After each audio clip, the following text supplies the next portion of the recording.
Yesterday, history was made when Ketanji Brown Jackson became the first black woman nominated to the Supreme Court. NPR's Sandhya Dirks reports that civil rights activists are rallying behind the choice and preparing for the possibility of a rough confirmation process. It was pure joy. That's Kim Tignor. She's one of the 4 founders of SistaSCOTUS.com. They're a group of black women who came together in 2020 to make sure there was a black woman on the Supreme Court. We've been anxiously waiting for this White House to name the nominee. They're all in a room together celebrating what feels like a big win.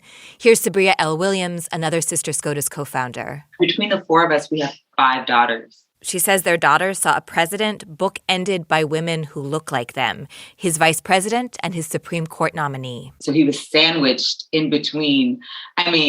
Chills, goosebumps. Latasha Brown is the co-founder of Black Votes Matter. She says this is something she and other activists made happen. I just could feel these hot tears fall down my face. Brown says she took a second to sit with the moment. And then another reality came flooding in. Regardless of how prepared she is, regardless of how brilliant she is, I anticipate we're going to see attacks on her character. Because she says if you're a black person fighting for civil rights, you celebrate the win.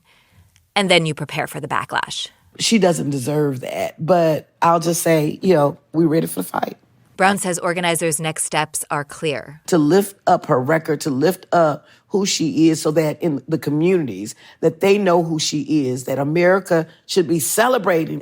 And who is she? Well, that's key, says Brendan Woods. Woods is one of only 2 chief black public defenders in California. He says it's a big deal that she will be the first justice who's been a public defender. Being a public defender is really the civil rights attorneys of our generation. They're literally fighting for people's freedom every day. He says he expects some will attack her because of that. If anyone's going to be able to hold ground and to put up a fight for our civil rights, it's going to be a black woman public defender. All of this is playing out in the context of an increasingly disappointed and exhausted black electorate, says Charlene Oliver, an organizer in Nashville. What we have seen over the past year is that the policies we've been championing and asking for have not materialized into policy change. And so I think people are exhausted, people are fatigued, and quite frankly, depressed. She's not sure this nomination is enough to get voters excited. And Oliver says even if it does, in Tennessee, they are facing redrawn maps that suppress the black vote. Brandy Colander with Sister SCOTUS says she knows people are tired, but we're getting the feedback that this is a very big win in terms of feeling seen.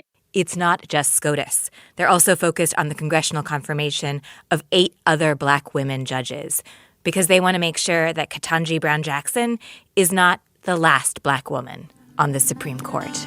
Sandhya Dirks, NPR News.